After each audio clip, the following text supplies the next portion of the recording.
lazainy fa hitsangany efa nolazainy fa horesininy fahafatesana. Ao amin'ny salamo isika androany salamo fa 420 dia araka ny teneniko teo tamin'ny teo aloha teo hoe anatin'ny manapivaky isika ny salamo zay salamo misy hevitra mifampitohy. Nanomboka tamin'ny salamo fa 20 ka hatrany amin'ny salamo fa 730 any dia misy hevitra efatra amin'ny telopolo dia misy an'izay salamo hevitra mifampitohy izay. Dia ovakitsika atsoatsy ity salamo ity fa saingy tena tsapako nampaherezan'Andriamanitra tanatin'ity herinandro ity dia ozy izy hoe te ampahery atsika ihany koa anatin'ity salamo anankiray ity. Andininy anankiroa fotsiny aloha no vakitsika fa mampiresika anao rehefa tonga ny fotoana dia vakio amin'ny fahafenonina izy fa ny andininy anankiroa zay efa fahenitsika ty andininy anankiroa ity no irahantsika mamapy izany. Ao amin'ny andininy 5 sy ny 9 ao ny salamo 420. Fakina milaran'ny tompo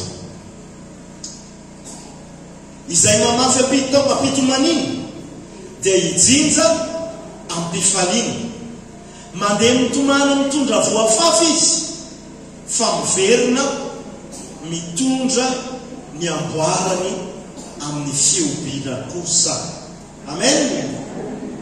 Averiko indray mety mbola tsy tafatoetra tsara ny fonao dia tsy azonao tsara ilay zavatra ho tenenin'ny tompo aminao fa na ny famakina azy fotsiny dia inoko fa hiteny zavatra any aminao.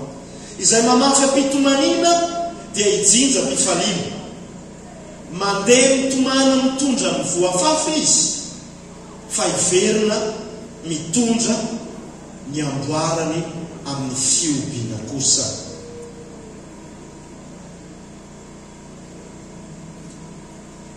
Trangana palahelo niverimberina tao amin'ny tantaran'ny zanak'Israely ny fahababona. Raha tena izy ihany koa ny fahababona dia endriky ny fiainantsika tsy manana an Jesosy amin'ny lafindray babon'ny andevon'ny fahotana isika. Fa ihany koa ao amin'ny Jeremia dia satria mamakivaky ny bokin'ny Jeremia isika dia milaza amintsika fa tahaka ny toerana fahababona ho antsika pino ity toerana ity tsy haiko na mahazo aina isika eto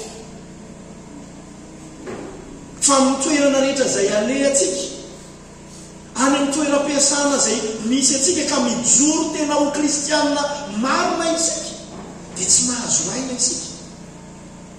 Rehefa sakanan'ny polisy isika dia na dia milamina ary ny taratasy fa ny anarana tsy milamina fa mbola tsy voasakana fa nana efa raisiko lesazy fa na milamina ary ny taratasy dia tsy mahazo aina isika satria efa misy zavatra tsy ilay mahazatra atsika fantatritsika fa tsy tokony ho fanaontsika no hampanaovonantsika satria tsy eto ny tanànatsika. Tsy haiko aloha na tonga saina amin'izany ianao hoe tsy eto ny tanànatsika raha lasana bava. Dia araka ny teneniko teo hoe niverimberina teo amin'ny tantarany zanak'Israely nefa n'izay resaka fahababona izay andevo tany Egypte izy ireo no babony Asiriana zareo.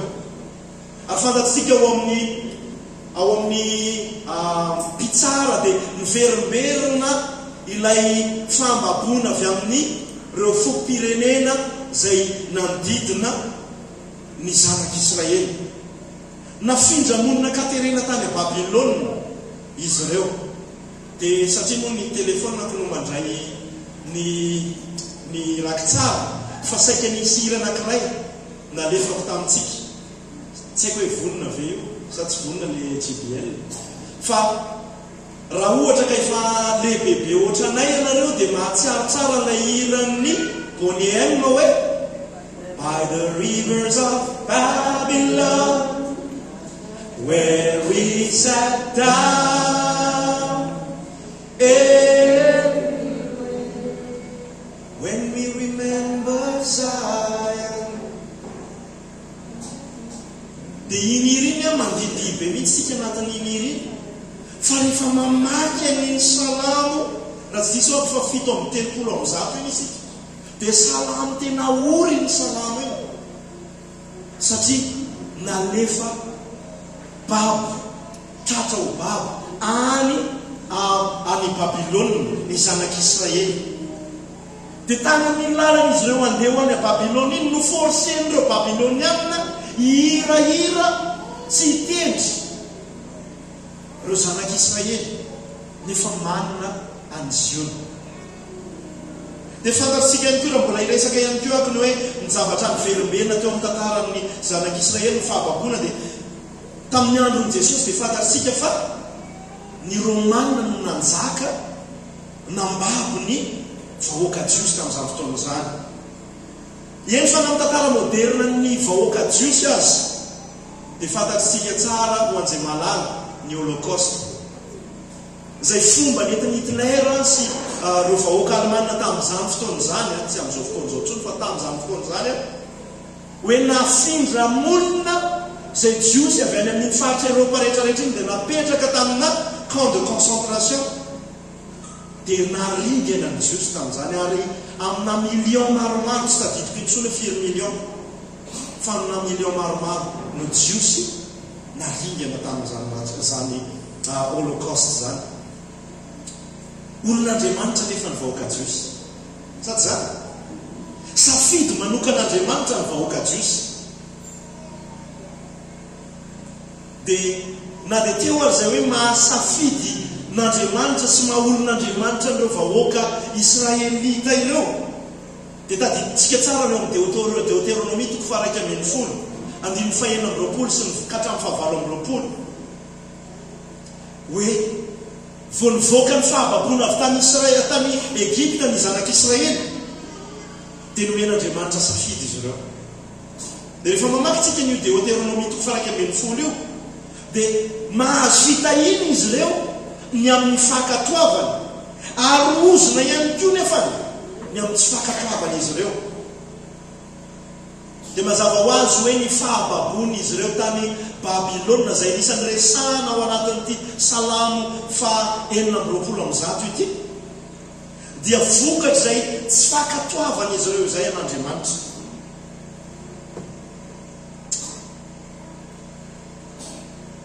Vao tamin'ny zoma teo isika no namaky ny amin'ny Jeremia 7:20, ny fampietrena ny Joda no ny avinavina. Zareo keny eo amin'ny 4:20 ny Jeremia 7:20 hoe, ary ampifamoiko izy dia ny ray mba amin'izany moa Jehovah, tsy antsa azy aho na hitsitsy na hamindra fo, tsy handringana azy. Zany zavatra niatra noho ny tsy fankatoavany reto vahoaka Israelita ireto an'Andriamanitra.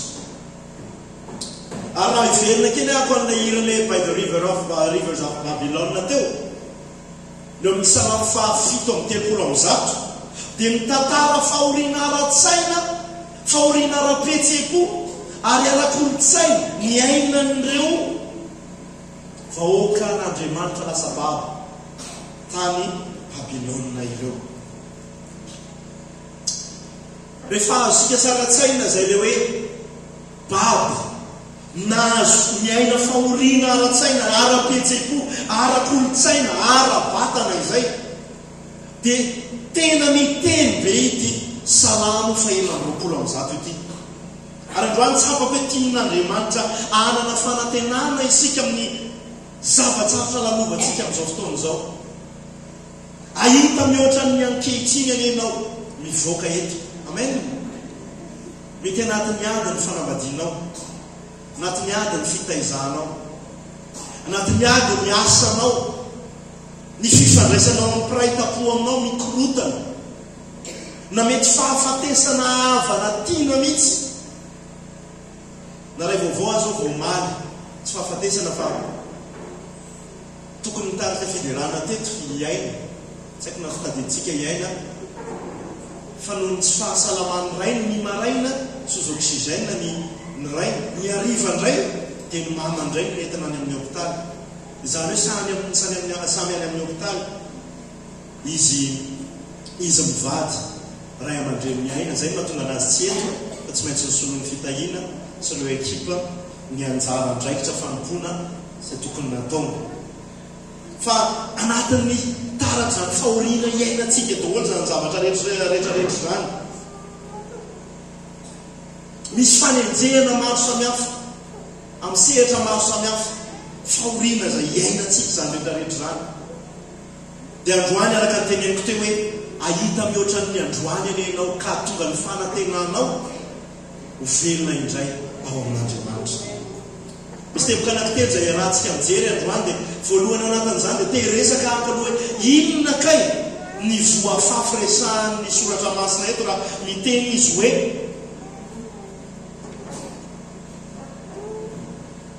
izay mamafy ampitomaniny dia hijinja mpifaliana mandeha mitomana mitondra ny vo afafy izy fa hiverina mitondra ny amboarany amin'ny fiobiana kosa raha tonga dia tsorona dia miariary ilay vo afafy resahan'ny soratra masina eto dia tsinony zany fa ny fahoriana araka nefa anatin'ny resahany tamin'ny fampidirana teo ny fahoriana ny vo afafy resahan'ny mpanao salamo eto dia tsy fahoriana fahoriana fotsiny fa fahoriana afafy ampitomaniny dia mbola resaka an'izay ako rehefa avy eo hoe tahaka ny ahoana kay zany famafazana ampitomanina ny fahoriana zay iainantsika zany mitomany mitondra ny vo afafy dia ozy izy tia mikelera zay mpampianatra baiboly vao maty voatsiela izy ny tanjona ny fiangonana tao New York Redeemer Presbyterian Church dia ozy izy tia mikelera rehefa niresaka ty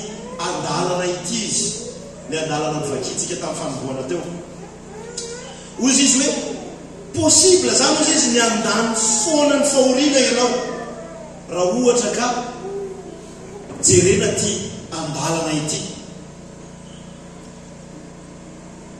possible ny andany foana ny fahorianao ianao fa tsy lay mamafy ny fahorianao ampitomaniny ary zay misy valiny fijinjana rehefa ao ambadika ao eritrereto hoe andeha amboly katsaka tsika zay moa zao mpamboly amin'ny apahana dia mamboly katsaka zay dia raha amboly katsaka dia atao anaty gony le vo afafa satria ao ambadika ny tanàna no misy an'ilay toerana ambolena dia rehefa andeha amboly dia alaina ny gony dia atobaka eo amin'ilay toerana anankiray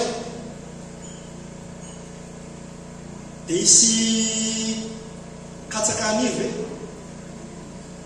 hoe tonga dia inyle katsaka iny tonga dia arotsaka eo fotsiny andeha amboly zany zay no atao dia zay no atao hoe arotsaka eo amin'ny toerana anankiray minao fa raha izy dia mety ho anankiray anankiroa raha hoarina amin'ilay apetsaka ilay votokony afafy araka ny tokony ho izy manantena ina-katsaka ve zay aba afaka efa bolana tsy isy katsaka ho aminay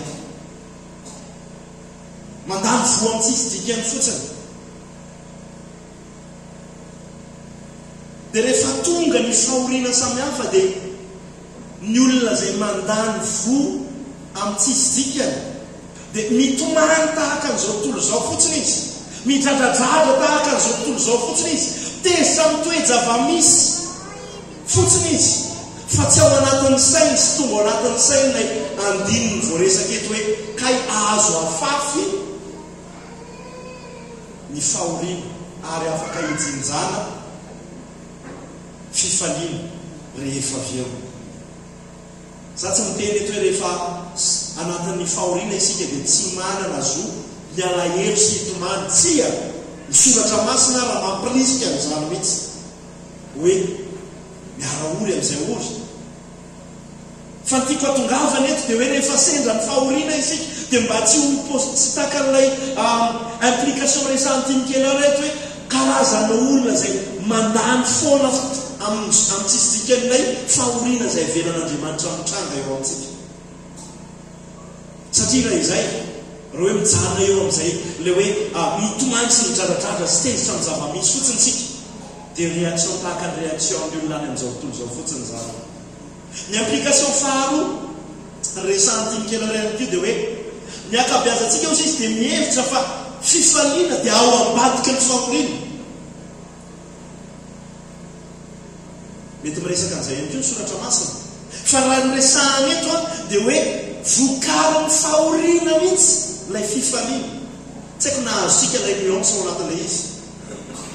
Ny anankiray a hoe ao ambadika rehefa vitsy zao, fa ny anankiray a tena hoe ilay fahoriana mihitsy no mamokatra n'ilay fifaliana. dia zay ilay resahany soratra masina atao anatin'ity Salamo 520 ity. araka nylazaiko teo hoe ety amin'ny tany fahababona isika fa mbola tsy ainy amin'ilay ziona vaovao. dia inona no azontsika andrandrano? ety amin'izao tontolo izao izy izy mahitanareo fahoriana fa matroky zao efa nandresy. tsy resaka amintsika teolojia ny filazantsara ny fahantrana fa te hampianatra atsika kosa nefa hoe tahaka ny ahoana ny fiatrehantsika an'izay zavatra sura certain zay hoe ety ozy izy Jesosy no ahitantsika fahoriana. samy hafa zany. tsy filazantsara ny filazantsara ny fahantrana sy ny filazantsara ny fiafiana sy ny filazantsara ny fahoriana. contraire n'ilay filazantsara ny fananakarena fotsiny zay. zany hoe fasy ao ambadika ilay filazantsara ny fananakarena ilay anankiray zay. fa ny ampianarina atsika androany dia le hoe ahoana no hijoroantsika rehefa miatrika ny fahoriantsika, ahoana no ahafahantsika mamafy vo ampitomanina ary andrandra vokatra ampifaliana ao anatin'izay. tahaka ny zanak'Israely zay mibabo tany Babilôna niaina fahoriana samihafa dia na dia tsy sitrakitsika azy dia tsy mila maminany akory aby fa ny akabeazantsika eto dia miaina nyzany fahoriana izao. na izabo izy ianao hoe za milamina daholo ny zavatra rehetrarehetra ohatrany tsy miaina nyzany fahoriana izany zany endrim-pahoriana izany.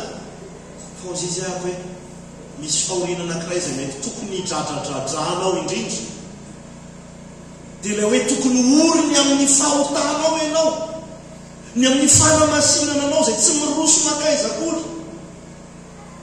dia ozy izy hoe isika rehetrarehetra dia ao anatin'izay tokony amafy, ao anatin'izay fahoriana tokony hidinjantsika fifaliana ny amin'izay hoe fandresentsika ny fahotana izay farafaratsiny nefa n'izay anisany tena zava-dehibe. manome fanamby atsika ny ten'Andriamanitra androany ary teany hoe fanamby anao ihany koa ary fanamby izay teraka fifaliana tsy mahampino raha raisitsika mpamatorana. amenna. fifaliana tsy mahampino rehefa aveo tsika dia hamaky an'izay. mahitra miteboka faharoa hoe ahoana raha zany raha ohatra ka zay lay voafafy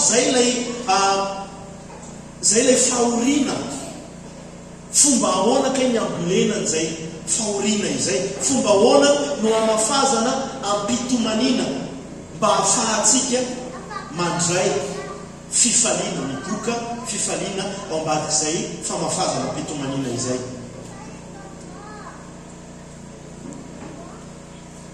voalohany indrindra mamafy manao fanahiniana isika. mamafy ampanaovana fanahiniana isika, zany hoe ny famafazana dia ataotsika fanahiniana, décision raisitsika fa tsy zavatra mandeha ho azy. tsy miandrandratsika ho robot Andriamanitra akory. araka ny teneniko teo hoe afaka ny olo-tsatsika manoloana zay fahoriana zay avelan'Andriamanitra mitranga amintsika. tsy hoe robot akorytsika ka tsy any dia ny andrasan'Andriamanitra amintsika dia hoe rehefa sendra ny fahoriana dia tsy alahelo sika manoloana ny zavatra tsahasarotra lalovantsika. malahelo sika mitomany isika. fa rehefa mitodika amin'Andriamanitra sika dia afaka mangataka ny amesorana ny fahoriana azona fandresena. zay ny anankiray. fa koa ahoana no mahatonga izay fahoriana izay tahaka ny voafafy anatin'ny ranomaso mba hahafahanao tsy hoe miala amin'ilay fahoriana fotsiny fa tena hoe hijinja fifaliana ianao. Ndikan'izay araka izay le hoe famafazana dia fanahiniana izay dia toe-tsaina sy toe-po mihitsy no mila fanavaozana manoloana an'izay fiatrehana fahoriana izay, manoloana ireo karazam-pahoriana samihafa.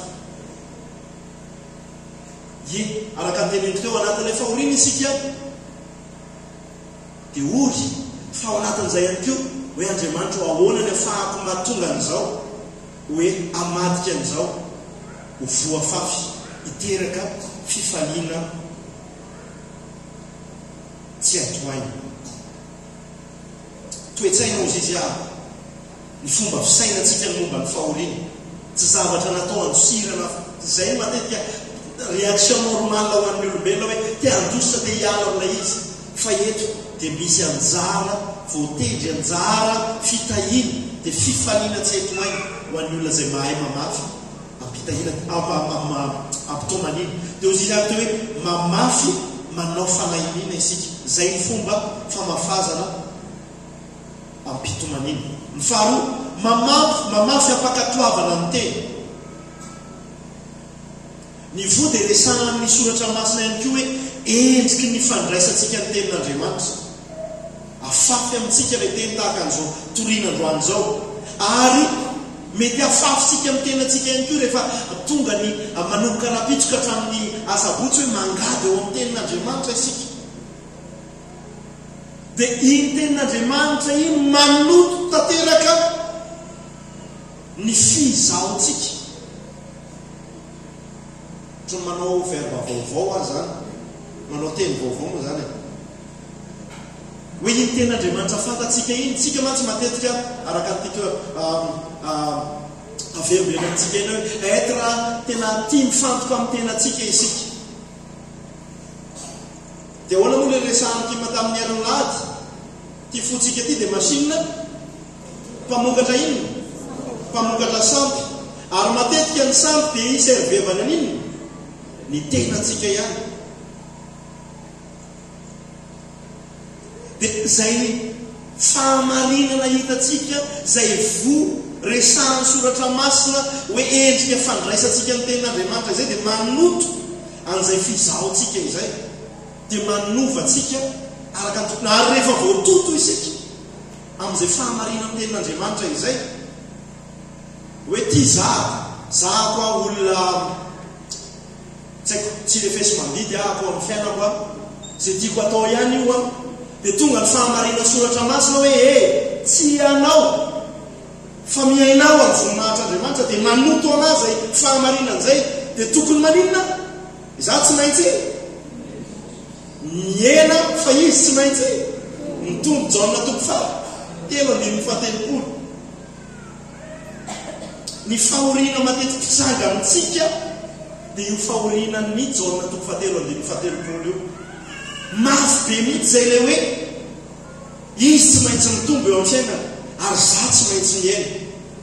Kanefa rehefa raisitsika izay dia ataotsika afafitsika amin'ny fitomanina hoe eny tompo tsy maninona fa ianao manany marina. O tamin'ny afako maty sao matsika namaky an'izay hoe raha mandahatra ianao dia fantatra mihitsy hoe ianao ny eny marina fa zay ny tenen'ny mpanamin'ny ratsisy ako Jeremia ngamany izay, Jeremia toko faharoa ambin'ny folo ngamany no miresaka momba an'izay. Dia maheno ny fahamarinana tenin'Andriamanitra isika dia mafy be mihitsy ilay mandray hoe marina rehetrarehetra zany. Dia hoe tena iova zay le hoe tontolon'ny soratra masina ny fizahotsika. Dia zay le mamafy ampakatoavana ny teny andranomaso. Tsy vitsy teto amintsika teto tatoatony rehefa tapitra n'izao teny dia tena manatona tena andranomaso ampitomanina mihitsy hoe tena marina zany soratra masina zany, marina zany ho aza ny tenin'Andriamanitra zany.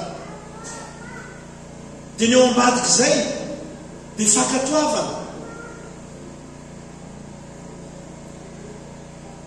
Dia ny fakatoavana tsy mora nefa fa marary foana, ary indraindray andranomaso mihitsy azy hoe tena marina ny ianao diso dia amboary ary any.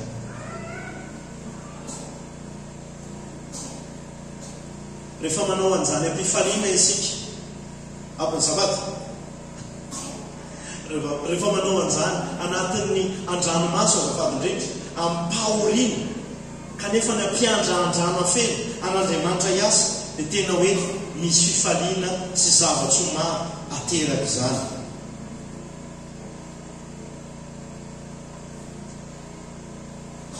Mamafy amin'ny endriny maro samihafa ihany keo isika. Ozy izay aby teo hoe mamafy manao fanahiniana isika, mamafy ampakatoavana ny tena isika, mamafy amin'ny endriny maro samihafa ihany koa isika. Mety ho fahafoizana ara-boly io, ary misy indraindray mbola resaka momba an'izay areko avy eo momba toizana fotsiny ngamba ny zavatra efa amin'ny eritrereto resahana hoe misy tena hoe mety fahafoizana ara-bola, fahafoizana ara-talenta, fahafoizana amin'ny fanomezam-pahasoavana izay nomen'Andriamanitra anao, fahafoizana fotoana. Marina fa hoe izay manome am-pifaliana no ankasitrahana. Fa misy fotoana isika tsy eo amin'izay toeran'ny fifaliana izay nanomezantsika fa tsapantsika nefa ny fa tenenin'Andriamanitra isika resy lahatra amin'ny fandresen-dahatra avy amin'Andriamanitra isika hoe mahafo izy dia tsy moramora iny marary iny.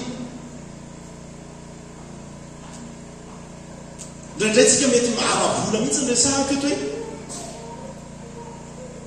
mety anatin'ny situation samihafa ianao anatin'ny fahasarotana, fahaterena, anatin'ny fahoriana. Dia ozy izy ianao hoe tena mbola akatoa an'Andriamanitra foana hoe afoy ho an'Andriamanitra ary tena hoe tsy hiotsona manoloana an'izay mety zavatra maro samihafa fanozolozonana any amin'ny tsy misakana anato tsy afoy ho an'Andriamanitra. Dia indraindray tena hoe andranomaso marary mihitsy hoe eny tompo raha fantatrao mianjanja ho masonao ny zavatra iainako zao kanefa ny afoy ho anao hatrany ary afoy ny fotoanako anao ary. Misy ny sasany amintsika betsaka mihitsy impiry anatin'ny tsy fahasalamana manompo ety ambony ety, manompo ary ambadika ary, manompo any amin'ny ankizy, anatin'ny famafazana, anatin'ny ampitomanina daholo zany zavatra rehetrarehetra zany. Ary araka izay resahako teo hoe mety tsy eo amin'ny toerana, mety manany rariny tokoa ianao raha ohatra ka tsy afoy satria manao an'zaty sy manao an'zaroa, misy an'zaty sy misy an'zaroa, kanefa lozy izy ianao ianao andeha afoy foana aby, ahitoy amin'ny fahafoizana mitoy ho an'Andriamanitra aby.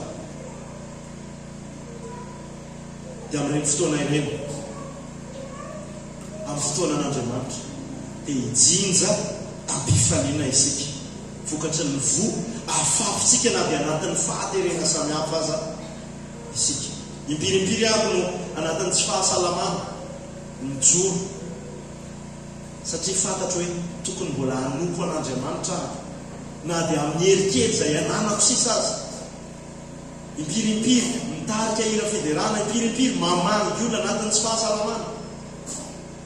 Fa tsapako hoe rehefa avy eo ataon'Andriamanitra feno fifaliana ao anatin'izany. Impirimpiry any koa tsapako eo anatin'ny fotoanany mety ozy izy aby manandrariny raha ohatra ka tsy afoy ho an'Andriamanitra atao am-piangonana. Fa manao an'izany hatrany aho satria fantatro f'Andriamanitra matoky ilay Andriamanitra ary mendrika ny anaovako an'izany izy satria efa namonjy azy, namonjy ahy dia mijinja ampifaliana aorianan'izany. Mamafy manao fanahiniana isika, mamafy ampakatoavana ny teny, mamafy amin'ny endriny maro samihafa ihany koa farany, mamafy ampaharetana. Rehefa namboly katsaka izay tamin'ny volana taratara kely izay tamin'ity namboly katsaka kely fotsiny nambolenay tamin'ny volana ataoko hoe tamin'ny volana oktobra angamba faraparany oktobra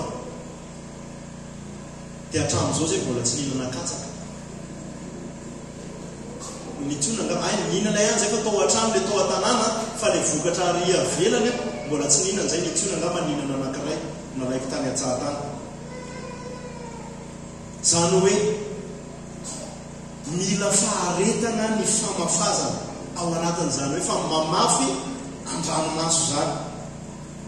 tsy eo ny hoe isika no mijinja rehefa mamafy fantatsika zany lalàna ny fambolena sy ny famafazana sy ny famokarana zany hoe tsy eo ny hoe tsy misy vo tsy haiko inona ny vo hoe tena ambolena eo ny hoe dia tonga dia eo ny hoe anao misitraka ny vokatra fa misy fotoana foana iandrasana ny vokatra. Hitatsika teto tamin'ny tantarany Jiosy dia 70 taona no namafazana izy ireo tany-dranomaso zany hoe ireo fahoriana ny ainana izy ireo tany a Babilona rehetrarehetra ho an'ny olona zay tena hoe nahafantatra tsara hoe tahaka ny ahoana ny tokony atao amin'ny manoloana ny fahoriana zay iainana dia hoe namafy tampito manino dia fantatsika hoe 70 taona taty aoriana dia nijinja tampifaliana ary zay na tonga ty Salamo 4:20 ny vakitsika ity. Hoy ny Romanina 7:7. Loke vakitsika Romanina 7:7.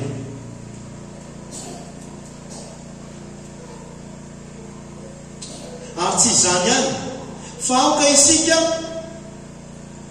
inona no voasoratra ao mba miteny mafimafy zay mahita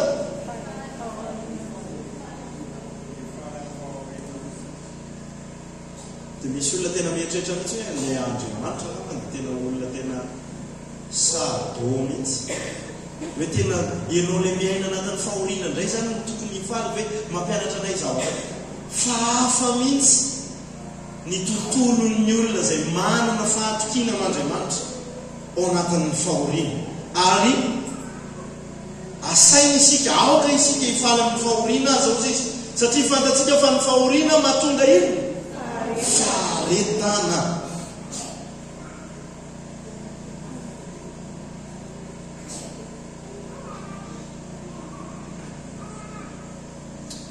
Ny famafazana mpitomanina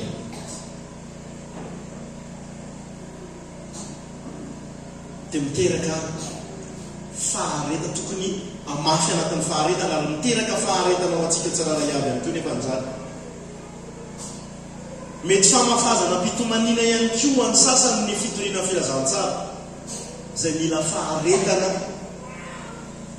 satria tsy miankina amintsika ny fiovan'ny olona sa izy no mahay manova olo tsy misy nandray azy fa impiripiri mety vitsy amintsika ngamany fa fantanina tsara apetratsika amin'ny tenatsika hoe raha misy olona tena tiako ovonjena satria malahelo raha ohatra ka ndray androany overy any amin'ny fahaverezana izy apetraka Andriamanitra mavesatra ao anatin'ny fonao hoe ty olona ty tokony amafazana ny voan'ny filazantsara eo amin'ny fiainana azakivy fa matetika dia tena hitesteny'Andriamanitra ny faharetatsika izany ary ampitomanina mihitsy arany androanomaso hoe Jesosy eo vonjeo re mety ny vadiko na mety ny zanako na mety ny raiko na mety ny raibeko ny tantinako sy ny sisa zay olona tena apetraka Andriamanitra ao anatin'ny fotsika tokony ho vonjena. Mila faharetana sy fahatokiana ary finoana an'Andriamanitra zany hoe famafazana mpitomanina ny voan'ny filazantsara eo amintsika izany. Fahatelo amarana azy ary dia hoe iteboka fahatelo dia hoe nofy tsy mampimby ny valiny avalin'Andriamanitra ny famafazana ampitomanina. Andininy voalohany ao amin'io Salamo 4:20 io iarahantsika mamaky izany voavaky ao voasoratra hoe fony Jehova napody any Ziona avy tamin'ny fahababony dia tahaka izay nanonofy isika. Ahoana ozy izy fony Jehova napody any Ziona avy tamin'ny fahababony dia tahaka nanonofy isika. Inona ny tiany mpanoratra ho resahana hoe tahaka ny nanonofy isika tsy mampino akory tsy misy mieritreritra hoe tanatiny ny famafazana tapitomanina ny tena hoe ny aina zay fandatsana ny aina n'izay zavatra tsy mahazatra ny babiloniana tena samy hafa tsy manana Andriamanitra tsy miondrika manoloana ny soratra masina tena manao zay zavatra tsy araka an'Andriamanitra ny aina ao anatin'ny fahoriana fa tsy mahampino rehefa tonga ny fotoanan'Andriamanitra dia tahaka ny nanonofy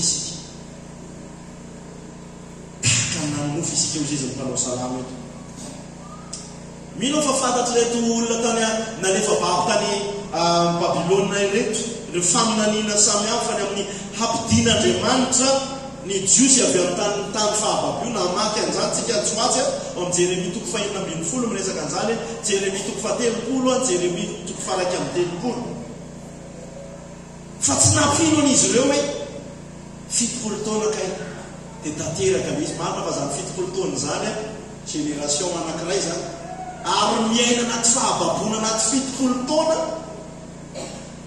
ny ray andro tahaka ny ray taona ny ray taona tahaka ny tsy ho tapitra satria mijaly fa zay le hoe ho an'ny olona zay tonga saina amin'izay hoe famafazana reo fahoriana amin'ny famafazana amin'ny fahoriana famafazana pitomanina dia andray fifaliana betaka amintsika eto no miaina anatin'ny fahoriana lalina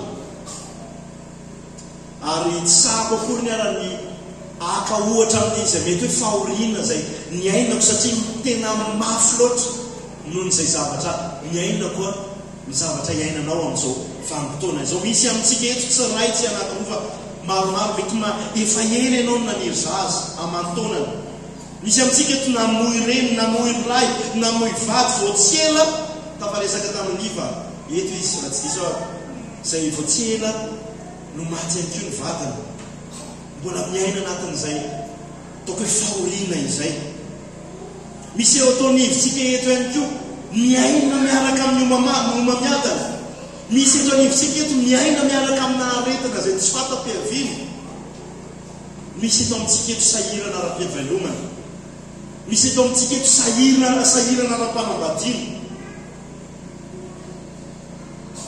tahaka ny miainao anatin'ny elo ianao anatin'ny fanambadianao misy amintsika eto ihany koa anatin'ny fangatsiahana ara-panahy noho ny amin'ny antony maro samihafa ary mety tsapanao mihitsy hoe ny antony mampangatsika anao ara-panahy dia noho ianao tena tsy bebaka ny amin'ny fahotana zay iainanao dia sy tombo soratra masina isika androany amafy an'izany rehetrarehetra izany ampitomanina fa hijinja ampifaliana kosa rehefa tonga ny fotoana ary amin'izay fotoana izay dia tahaka ny nofinofo fotsiny le zavatra mitrango hoe tena tsy naposiko Andriamanitra fa itiakay tafavoaka somatsara any ny zavatra zay mavesatra ny ainako iny amin'ny fomba n'Andriamanitra tsy takatra ny saina dia hiaraka isika mafy ampitomanina andreny zavatra maro samihafa zay tahaka ny fahoriana mangeja atsika ireny dia fa hitatsika ilay fomba amafazatsika ilay fahoriana teo dia mino fa hampiatra an'izany eo amin'ny fiainantsika isika ozy izy ny mpanao salama nanoratra n'ilay hira amin'ny io salama hoe tahaka ny manonofy tena tsy mahampino ny fiasan'Andriamanitra firifiry amintsika reto ny aina kalazana fahoriana mafy fa rehefa avy eo rehefa mahita n'ilay toerana hitondran'Andriamanitra atsika isika mety tsy voatery hoe toeram-pandresena mampitolagaga tahaka ny ahoana fa mety ho toeran'ny fiadanana dia ozy izy anao hoe tahaka ny tsy azo an'ilay fiadanana iainako izao mihitsy raha lasa nabary fa izao nefa ny tena ampifaliana mpiadanana ny iainako ny fiainana ary zany anisan'ny zava-dehibe indrindra raha tena izy tsy mampino ny fiasan'Andriamanitra ao anatin'ny famafazatsika ampitomanina salamo fahenina 2:7 ka hatramin'ny 10 dia mampatsiahy ny asa lehibe ataon'i Jehova. Ary ity Salamo 4:20 ity koa raha tena izy dia izay koa ny asany, mampatsiahy ny asa lehibe ataon'i Jehova. Ozy izy Salamo 46 io hoe avy jereo ny asan'i Jehova, raha lasana vavy, jereo ny asan'i Jehova. Efa betsaka ny asany natao teo amin'ny fiainantsika tsiraray avy. Fa eto izy dia mampatsiahy amin'ny fifehezan'i Jehova ny zavatra rehetra izay mahatonga faharavana ety an-tany. Ozy izy mampitsahatra ady hatramin'ny farany tany. Rehefa afafinao ampito manino io ady io dia hitsahatra hisolo fifaliana, ary azo an'izany ianao hovondrahitr'Andriamanitra. Manapaka ny tsipiky sy manito ny lefiny izy, ary mandoro ny sarety amin'ny hafa. Dia ity manaraka ity izay fantatritsika tsara fa manoloana an'izay ady rehetrarehetra samy hafa izay atrehantsika izay, dia ozy izy ny ten'Andriamanitra amintsika androany fiangonana: mitsahara. No miala amin'ny teny isika hoe mitsahara, ka aoka ho fantatrareo fa izaho no Andriamanitra. Mbola verika any, mitsahara, ka aoka ho fantatrareo fa izaho no Andriamanitra. Inona ny dikan'izany hoe izaho no Andriamanitra? Mifehy ny zavatra rehetra, mahafehy ny zavatra rehetra.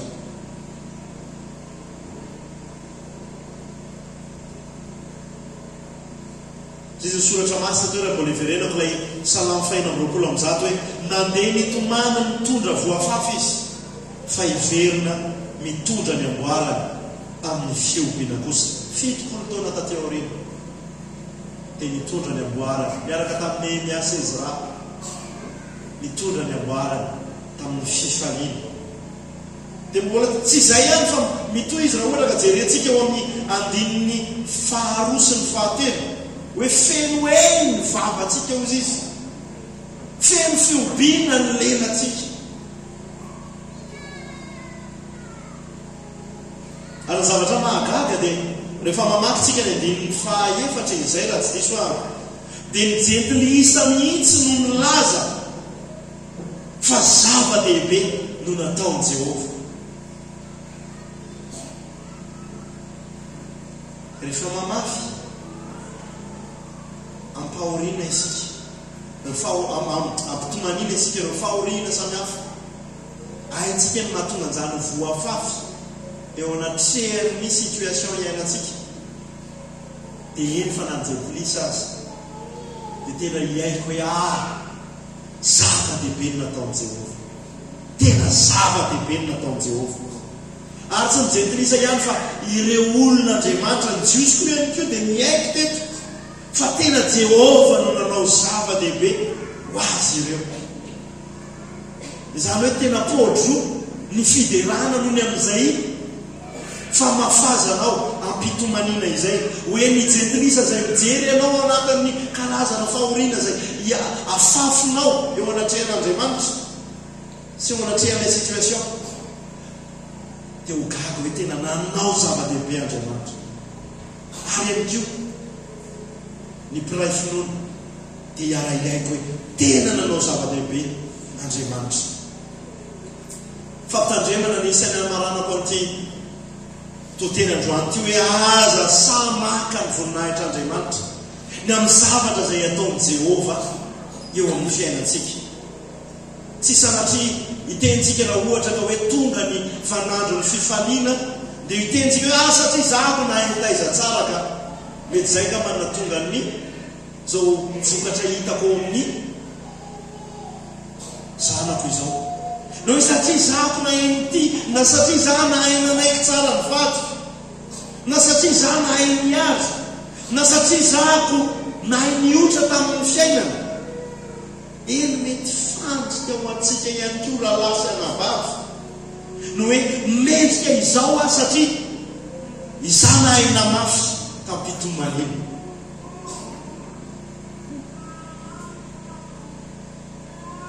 Tsy misy merity, tsy misy fahamendrehana, tsy voninahitra tokony hiverina amintsika. Fa hoanao izy Paoly amin'ny Korintiana voalohany 5:10 fa ny fahasoavan'Andriamanitra aloha toy izao aby. Ary tsy foana ny fahasoavany atoandro fa efa nanina ozy izy efa niasa fatratra mihoatra noho izy rehetra. Nitiny Paolo tenenina hoe zaho neka navita nanao zay tokony nataoko rehetrarehetra. Tena niasa ne ako raha ohatra ka komparena amin'ireo apôstôly rehetrarehetra reo hoe na dia tongotra manala ny kilometatra na vita n'izao aby nanangana fiangonana Daria mijoro tamin'ity mijoro tamin'ny fanenjena sy ny sisa. Fa ahoana ozy izy na dia niasa fatratra nohon' izy rehetra izy.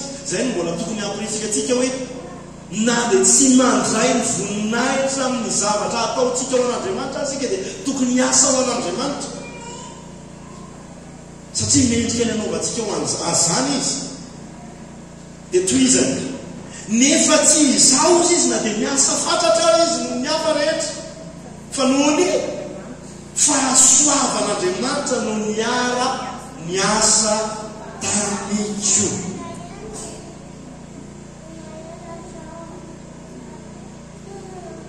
Izay teo hoe na ilay zavatra ampianarana atsika izao raha mety ho fandrika ireharehantsika satria mety mendrika an'izao ary satria za kosa tena faoka ilaza ianao hoe tena nanao zay azoko natao aho, tena niasa aho, tena namafy tampitomanina aho. Nefa tsy izao fa ny fahasoavan'Andriamanitra no niara niasa tamiko. Ny fahasoavan'Andriamanitra no nato izao aho. Tsy foana ny fahasoavany atoandro. Ny fahasoavan'Andriamanitra no nato izao aho. Tsy foana ny fahasoavany tatoandro. Ny fahasoavany no nato izao aho. Ny fahasoavany tsy foana tatoandro.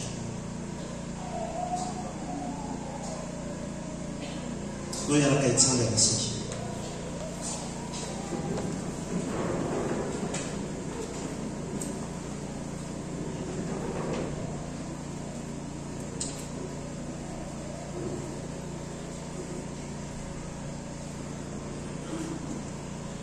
Mivavaka mba hisojinjaitsika eto amin'izao fiainana izao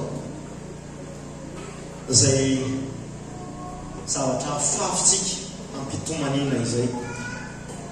Fahaza manako nefa raha ohatra ka tsy jenjainao amin'izao dia tokony voamaika azy hifaly ianao indraindray isika hoe Andriamanitra fa maninona ary ako mba tena ohatrany hoe ozy izy ianao hoe misy ozona mihitsy ngambany ako ty maly tena misy malédiction ngambany ako ty sy ny sisa sy ny sisa. Fa ozy izy aminao hoe marety fa voamaika any amin'ny toerana mendrika indrindra sy tsara indrindra re anana ny asiny indrindra no ijinjanao ny fifalianao.